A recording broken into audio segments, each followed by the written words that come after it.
আমি মহান আল্লাহর উপর ভরসা করে ছেড়েছিলাম 54 বছরের স্বাধীন বাংলাদেশে বাংলাদেশ জামাত ইসলামের কোন নেতা কোন অন্য ধর্মের লোকের উপর জুলুম করেছে, তার জমি দখল করেছে, তার ইজ্জতের উপর হাত দিয়েছে, তার সম্পদ লুণ্ঠন করেছে, সাহস থাকলে আমাদের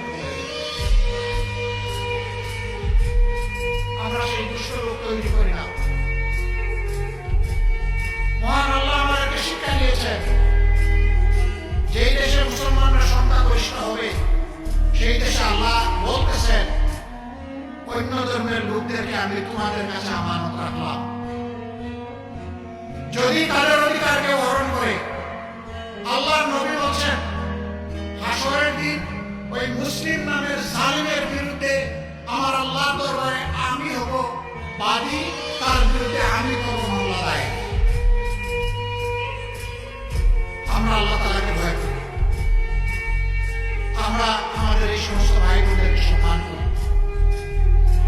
ধর্মীয় কোন বিশ্বাস ধারণ করা প্রত্যেক নাগরিকের নিজস্ব ব্যাপার, এখানে কোন জোর জবরদস্তি চলবে না।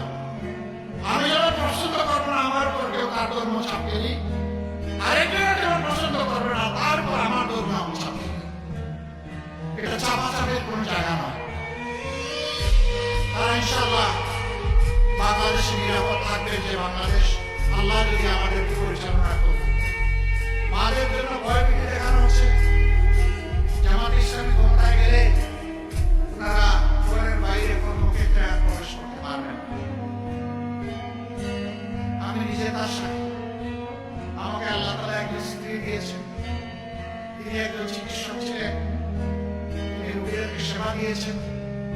আমার দুটি মেয়ে তারাও চিকিৎসক, তারাও তাদের সাহিত্য অনুযায়ী সেবা দিয়েছে দিলে। একটি ছেলে সেও চিকিৎসক, সেও চেষ্টা করছে তার জায়গা থেকে মানুষের সেবা দেওয়া। আল্লাহ তাআলা আমাকে একটি মেডিকেল কলেজ এবং হাসপাতাল গড়ে তোলার সুযোগ দিয়েছিলেন, সেখানে যেমন নারীরা কাজ করে তেমন পুরুষেরা কাজ করে। যদিও সেই শিক্ষা প্রতিষ্ঠানটা কেবলমাত্র ছাত্রীদের জন্য ডেজিগনেটেড, আলহামদুলিল্লাহ ওই শিক্ষা প্রতিষ্ঠানে হাসপাতালে যারা কাজ করে আমি গর্বিত। তারা অনেকে সরকারি চাকরি পেয়ে চলে গেছে, 4 মাস 1 বছর কাজ করার পরে আবার ফিরে